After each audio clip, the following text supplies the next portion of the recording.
pessoal, tudo bem? Sou Marco Alex, fotógrafo, e a gente continua aqui com a série de vídeos NX10 Experts no estúdio.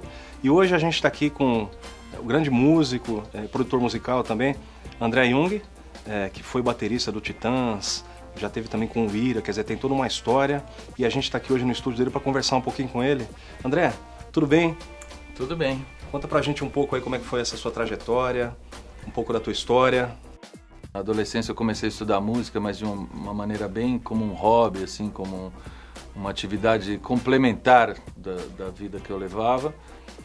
Tinha muita vontade de seguir uma carreira no jornalismo, que é uma coisa que eu até cheguei a cursar, mas quando eu estava terminando o segundo grau, comecei a me envolver mais com música, com uma cena que começava a florescer aqui em São Paulo. Na minha geração, muitos pares, né, estavam compondo coisas interessantes e a gente acabou se juntando, né? O primeiro caso foi Titãs, que é uma banda que está aí até hoje e que deixou uma marca muito forte na música brasileira nesses últimos anos.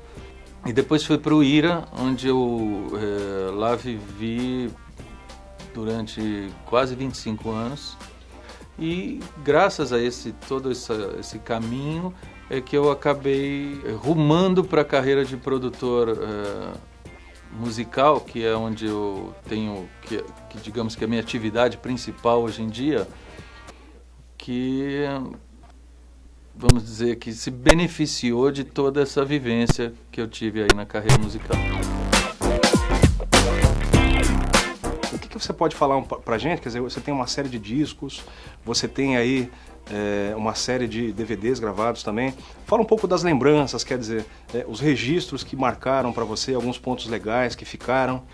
Cara, eu acho que um registro bacana dessa história toda é que a gente acabou sendo meio desbravador, né? Antes dessa geração 80 do rock, houveram fenômenos isolados, né? A gente pode citar a Rita, o Raul, né? Os Mutantes, como três fortes fenômenos roqueiros. A Rita, vamos dizer, está dentro de Mutantes também, mas que foram significativos e de alta qualidade. Mas o rock em si, ele não tinha se tornado um gênero no Brasil que tinha penetração, representatividade mesmo, né? Era uma época em que você tinha uma boa ideia, você tinha muita coisa para dizer, e em função disso que você montava uma banda, em função disso que você ia aprender a tocar um instrumento. Hoje em dia eu vejo muitos garotos cheios de técnica e tecnologia, mas sem o conteúdo necessário para comunicar alguma coisa significativa. Quer dizer, a música não é só, então, a técnica. A gente utiliza a técnica para poder ter a liberdade para poder expressar aquilo que a gente realmente sente, né? Exatamente. Fazendo um paralelo com a fotografia, quer dizer, vai muito da personalidade, do comportamento, daquilo que você realmente quer passar naquele momento para o teu público, né? Voltando no paralelo com a fotografia, eu acho que sempre depende do olhar. E aí estamos usando um termo que o fotógrafo gosta muito, né? Acho que o olhar é fundamental, seja um artista plástico, seja ele um fotógrafo, seja ele um músico, ou seja até um chefe de cozinha, ou qualquer outra atividade, né? E um olhar apurado depende de você ter bagagem. Isso que é importante, quer dizer, se você não se enriquece, não enriquece a sua informação, a sua cultura, e não só a específica, a que diz respeito à arte que você pratica, mas sim se colocar dentro de um contexto mais amplo para você entender o significado do que você faz em relação ao dia a dia, às pessoas, ao mundo que é, na verdade, a quem você está oferecendo, né, a tua obra. Então, é fundamental você ter um olhar apurado. No contexto da fotografia e música tão diretamente relacionados, né? Quer dizer, existe toda uma história do rock brasileiro, uma história que foi registrada e até no cenário mundial também. Qual que é a importância para você da fotografia dentro desse contexto da evolução musical no Brasil? Bom, a fotografia acompanha a música já há muitos anos, mas eu acho que o rock, por ser uma parte integrante da cultura pop, uma cultura que depende fundamentalmente da imagem e da forma como que essa imagem é propagada, veiculada, registrada, o rock, mais do que ninguém, usou, se apoiou na fotografia para crescer e para conquistar a juventude, podemos dizer, do planeta como um todo, né? E nesse sentido, acho que os livros, por exemplo, de rock que a gente vê inundar em qualquer livraria, né? Como eles são significativos, como eles trazem até pro fã cenas, características que dão muito mais humanidade, personalidade para o artista. Muitas vezes tiram ele daquele contexto de de ser um boneco pronto, maquiado, vestido, paramentado para ter uma atuação, não. E você vai perceber quem é esse cara no dia a dia da sua profissão, em outras situações que muitas vezes estão ocultas para o observador, para o fã, né, que tem contato com o artista, ou seja, no show ou através das gravações que o artista faz.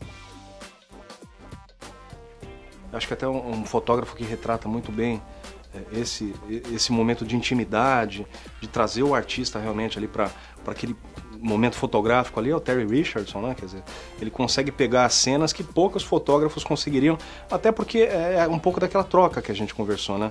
Eu vejo assim, na verdade, as profissões, quando a gente esmiuça elas acabam virando atividades multidisciplinares, né? Um fotógrafo, para fazer esse papel que você está citando aí, ele tem que ter muita psicologia, ele tem que saber participar ao mesmo tempo, sendo alguém que não chama atenção, que é discreto, mas que deixa... mas que tem muita confiança também por parte do artista com ele. Ele tem que saber manobrar com uma série de circunstâncias que vão muito além de escolher o enquadramento, ver se a luz está certa e apertar o botão, né? Eu acho que essa que é a grande habilidade aí. André, tem um ponto legal também, que é o lance da ousadia, né? Quer dizer, para você poder buscar uma composição diferente, um ângulo diferente, uma luz, para chegar num resultado realmente diferente naquela fotografia, naquele momento único, naquela imagem, é uma coisa que a gente usa bastante, né? Como é que fica isso na música, né? Quer dizer, para você também, como é essa parte da ousadia na criação? Cara, eu acho que a ousadia, eu te diria assim, que ela envolve o risco, né? A gente pode sempre andar pelo aquele caminho que já está ali bem pavimentado, e isso não vai trazer riscos, mas também pouca gente vai te notar no meio disso, né? Você está, digamos que, sendo só mais um na corrente, né? Voltando lá naquela história que a gente contou dessa gênese desse rock brasileiro, era muita ousadia de nossa parte nessa época. Ninguém gostaria de ter um roqueiro na família, porque todo mundo via em uma opção dessa uma coisa extremamente arriscada que muito provavelmente iria malograr, ia dar errado, né?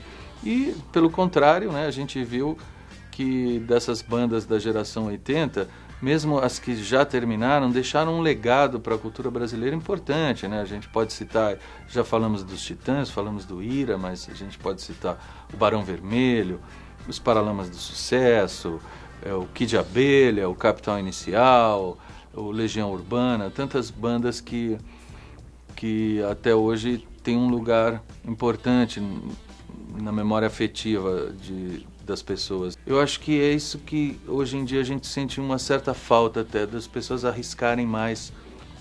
Talvez isso trouxesse um novo gás para a música pop, para o rock que está se fazendo agora. Você passou pelas principais bandas aí da década de 80, quer dizer, você tem uma história, a tua história está misturada com a história do rock no Brasil. Ou seja, você fez a diferença, né? O que é importante, então, para um expert para poder fazer essa diferença? Eu acho que assim, o que diferencia um expert fundamentalmente é a capacidade de escolher.